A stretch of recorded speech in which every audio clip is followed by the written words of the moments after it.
오늘 저희들에게 주시는 하나님 말씀 민수기 27장 1절로 11절까지 말씀입니다. 말씀을 함께 봉독합니다. 요셉의 아들 므낫세 종족들에게 므낫세의 현손 마길의 증손 길르앗의 손자 헤벨의 아들 슬로브앗의 딸들이 찾아왔으니 그의 딸들의 이름은 말라와 노아와 호글라와 밀가와 디르사라. 그들이 회막문에서 모세와 제사장 엘르아살과 지휘관들과 온 회중 앞에 서서 이르되 우리 아버지가 광야에서 죽었으나 여호와를 거슬러 모인 고라의 무리에 들지 아니하고 자기 죄로 죽었고 아들이 없나이다. 어찌하여 아들이 없다고 우리 아버지의 이름이 그의 종족 중에서 삭제되리이까? 우리 아버지의 형제 중에서 우리에게 기업을 주소서 하매 모세가 그 사연을 여호와께 아뢰니라. 여호와께서 모세에게 말씀하여 이르시되 슬로브와 딸들의 말이 옳으니 너는 반드시 그들의 아버지의 형제 중에서 그들에게 기업을 주어 받게 하되 그들의 아버지의 기업을 그들에게 돌릴지니라.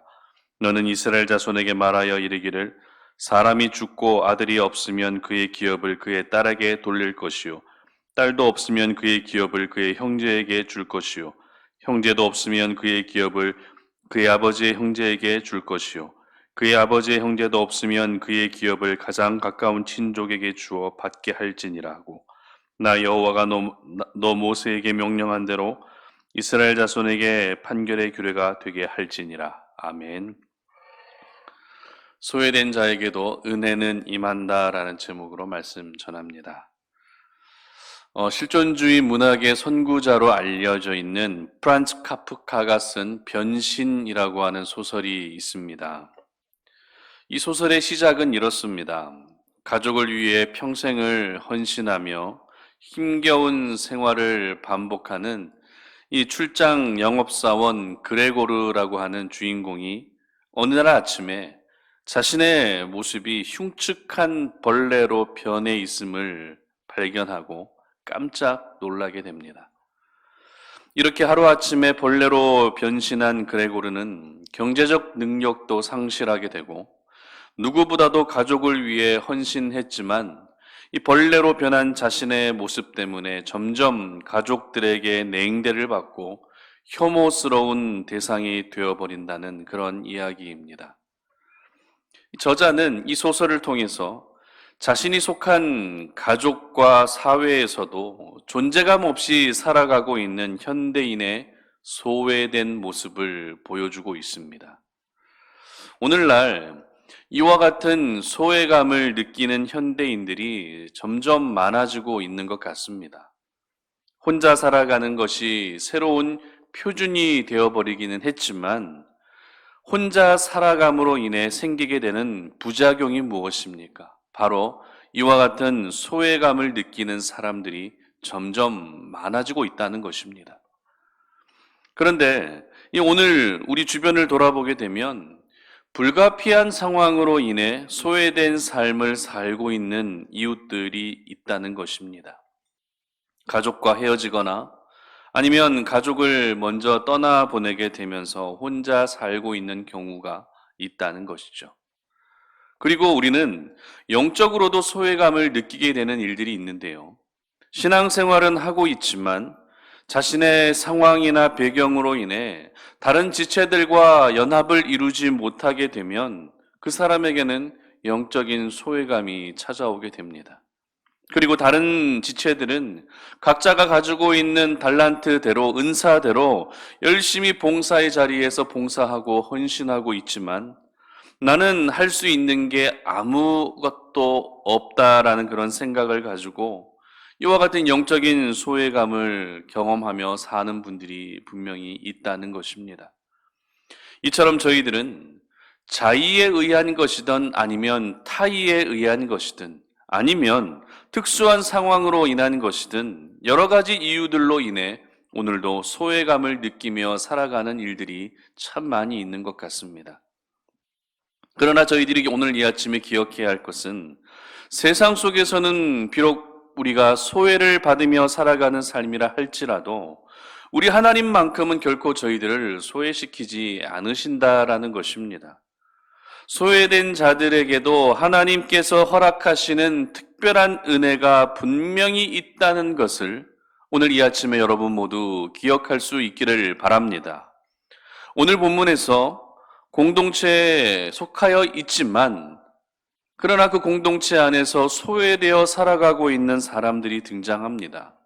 그들은 바로 슬로브앗의 딸들이었습니다.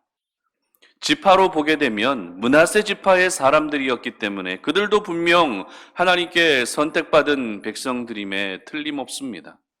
그러나 그들은 이스라엘 공동체 속에서 소외되어 살고 있었습니다. 왜일까요? 왜 므낫세 지파라는 이스라엘의 정통 지파의 자손들임에도 불구하고 이스라엘 공동체 안에서 소외되어 살 수밖에 없었던 것일까요? 그 이유는 딸이라는 이유 때문에 그랬습니다. 여러분도 알고 계시는 것처럼 유대 사회에서 이 여성의 존재감은 아예 없다라고 생각하는 것이 맞을 것입니다. 어제까지 저희들은 2차 인구조사에 대한 말씀을 묵상했는데요. 2차 인구조사를 통해 모두 계수된 사람의 수는 60만 1730명이었습니다. 그런데 이 60만 1730명이라고 하는 이 숫자에는 여성이 한 명도 포함되지 않았습니다.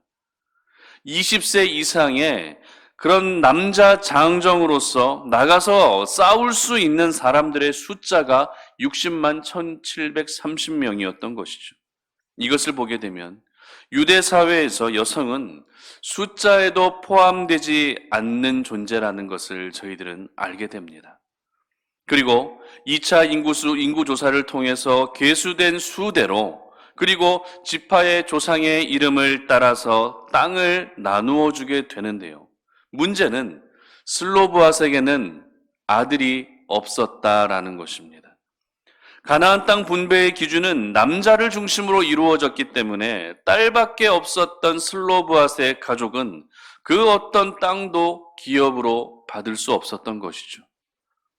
사실 이 모든 과정이 공평한 기준에 의한 것이었다는 부분은 우리가 부인할 수 없는 사실입니다. 하나님께서 제시하신 기준이었고 그 기준은 계수된 수대로 지파의 조상들의 이름을 따라서 그리고 제비 뽑기라고 하는 그 방식을 통해서 가나안 땅이 분배되었기 때문에 이 기준은 분명 공정한 기준이었습니다. 그러나 아무리 완벽한 기준을 제시한다 할지라도 사각지대에 놓여지게 되는 사례가 생길 수밖에 없는데요. 오늘 본문의 슬로브앗의 딸들이 바로 이런 경우였던 것입니다. 뜻하지 않게 사각지대에 놓여지게 된 것이죠. 슬로브앗의 딸들의 입장에서는 우리 집안에 아들이 없다는 이유로 이렇게 소외되어야 하는가라고 하는 이 서운함들, 서러움들, 속상한 마음들이 생길 수밖에 없었을 것입니다. 그런데 이 속상한 마음이요, 단순히 우리가 땅을 기업으로 분배받지 못하는 것 때문이 아니었습니다. 만약 땅을 기업으로 분배받지 못하는 이유 때문에 속상함과 서운함이 있었다면 이 슬로브앗의 딸들은 정말 땅밖에 모르는, 재산밖에 모르는 그런 여인들이었을 것입니다. 그러나 오늘 이 여인들이 속상했던 이유가 무엇이죠? 아버지 슬로브앗의 이름이 지워질 것에 대한 그 안타까움과 그 속상함들이 오늘 이 여인들의 마음에 찾아왔다는 것입니다. 4절 보시기 바랍니다. 어찌하여 아들이 없다고 우리 아버지의 이름이 그의 종족에게서 삭제되리이까? 우리 아버지의 형제 중에서 우리에게 기업을 주소서 하매. 우리가 이 말씀을 통해서 슬로브앗의 딸들이 여성이라고 하는 신분적 한계와 제한에도 불구하고 이스라엘 공동체 안에서 소외될 수밖에 없는 상황에서도 그들이 얼마나 가정에 충실했고 그 가정을 위해 얼마나 헌신했고 그리고 그 가정을 얼마나 사랑했는지 저희들은 알게 됩니다. 이렇게 지금까지 소외되어 살아온 슬로브앗의 딸들이었지만 이제 그 모든 문제를 이대로 우리가 있으면 안 되겠다라는 생각을 가지고 지도자 모세에게로 담대한 마음을 가지고 나아가게 됩니다. 그리고 모세는 슬로브앗의 딸의 문제를 자신이 직접 해결하기보다 어디에 가져가게 되죠? 하나님께 가지고 나아가게 됩니다. 그만큼 이 문제는 예민한 문제였다는 것을 의미하는 것이겠죠. 그리고 잠시 후에 하나님께서는 어떤 결정을 내리십니까? 7절 보시기 바랍니다. 슬로브앗의 딸들의 말이 옳으니 너는 반드시 그들의 아버지의 형제 중에서 그들에게 기업을 주어 받게 하되 그들의 아버지의 기업을 그들에게 돌릴지니라. 아멘.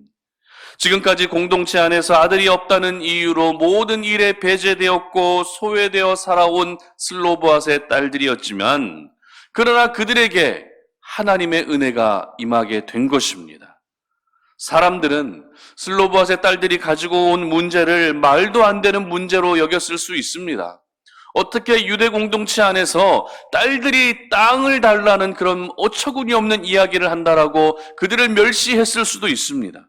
그러나 하나님만큼은 오늘 슬로브앗의 딸들이 가지고 나왔던 이 문제가 앞으로도 얼마든지 일어날 수 있는 문제라고 여기셨고 이스라엘의 전통과 문화를 초월하는 파격적인 결단을 내리시게 됩니다.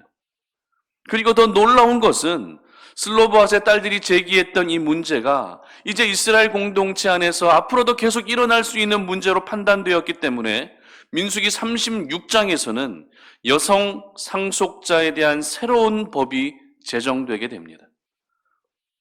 우리가 사는 세상은 공평하지 못한 부분이 참 많이 있습니다. 그렇기 때문에 그 세상 속에서 저희들은 때로는 소외감을 겪으며 살 때가 있습니다. 사람들 역시 어떻습니까? 공평하지 못할 때가 참 많이 있습니다. 그러면 우리는 사람들 사이에서도 소외감을 느끼는 일들이 참 많이 있습니다. 그러나 하나님의 은혜에는 하나님의 은혜만큼은 결코 소외가 없음을 기억하시기를 바랍니다. 하나님의 은혜에는 예외란 절대 존재하지 않습니다. 아무리 세상 속에서 소외되어 살아가고 있는 저희들의 삶이라 할지라도 하나님의 은혜만큼은 소외된 영혼들에게 반드시 임하게 되는 것입니다. 우리 하나님은 오늘도 세상 속에서 소외되어 살아가고 있는 하나님의 백성들을 위로하시고 은혜 베풀어 주기를 원하십니다. 그러므로 우리 안에 있는 그 소외된 아픔과 상처를 이제는 더 이상 혼자 품고 살아가는 것이 아니라 살아계신 하나님 아버지 앞에 모두 다 내어놓을 수 있기를 바랍니다. 하나님, 내가 이런 상황들로 인해서 소외감 때문에 속상합니다. 내가 뜻하지 않은 사람들과의 관계 속에서 늘 소외당하며 살아가고 있습니다. 내 중심을 아시는 하나님, 내 서운한 이 마음을 아시는 하나님께서 이 문제를 해결해 주시고 내 안에 있는 그 아픔과 내 안에 있는 그 모든 슬픔을 위로하여 달라고 그렇게 하나님께 기도하며 나아갈 수 있기를 바랍니다. 슬로브앗의 딸들이 오늘 땅을 기업으로 분배받지 못하는 것에 대한 억울함보다 아버지의 이름이 종족 중에서 삭제될 것에 대한 그 안타까움을 가졌던 것처럼 여러분들이 속한 공동체를 더 귀하게 여길 수 있기를 바랍니다. 그리고 그 공동체 안에서 믿음의 선한 열심을 다하며 살아가시는 우리 성도님들 되시기를 바랍니다. 소외된 이웃을 향한 하나님의 마음이 무엇입니까? 소외감을 느끼며 살아가고 있는 하나님의 자녀들을 향한 우리 아버지의 마음이 무엇입니까? 그것은 바로 가장 필요한 은혜를 베풀어 주시고자 하시는 것임을 믿으시기를 바랍니다. 민수기 6장 24절부터 26절은 이렇게 기록합니다. 여호와는 내게 복을 주시고 너를 지키시기를 원하며 여호와는 그의 얼굴을 내게 비추사 은혜 베푸시기를 원하며 여호와는 그 얼굴을 내게로 향하여 드사 평강 주시기를 원하노라 할지니라. 아멘. 지금 여러분이 어떤 소외감 속에 살아가고 있다 할지라도 그 소외감 때문에 무너지지 않기를 바랍니다. 소외된 자들에게도 하나님의 은혜는 반드시 임하는 것입니다. 소외감 속에서도 하나님의 은혜로 말미암아 늘 그 자리에서 다시 일어서시고 하나님께서 허락하시는 그 생명의 힘으로 말미암아 살아가는 자리에서 승리할 수 있는 우리 모든 송탄 올인의 가족들이 되시기를 주님의 이름으로 축복합니다. 기도하겠습니다. 살아계신 아버지 하나님 감사합니다.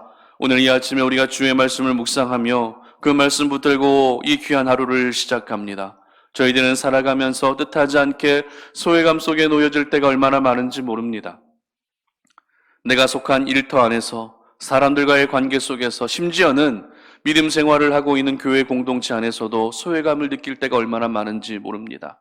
하나님, 우리 안에 있는 모든 이 소외감들, 이 소외감들로 인해서 더 이상 내가 무너지거나 시험에 들지 아니하게 하시고 이제는 내가 그 소외감들을 하나님께 다 가지고 나아가오니 하나님만이 허락해 주실 수 있는 그 은혜를 저희들에게 공급하여 주시옵소서. 비록 내가 세상 속에서 소외당하며 살아가고 있다 할지라도 하나님의 은혜만큼은 결코 예외되는 일이 없음을 기억합니다. 오늘도 주님 앞에 간구하고 있는 사랑하는 당신의 모든 자녀들에게 하나님 찾아와 주시어서 더 이상 내가 너를 소외시키지 아니하고 더 귀한 은혜를 베풀어 주겠다라고 하는 약속의 말씀을 듣고 힘을 얻는 우리 모든 송탄 오륜의 가족들 되게 하여 주시옵소서.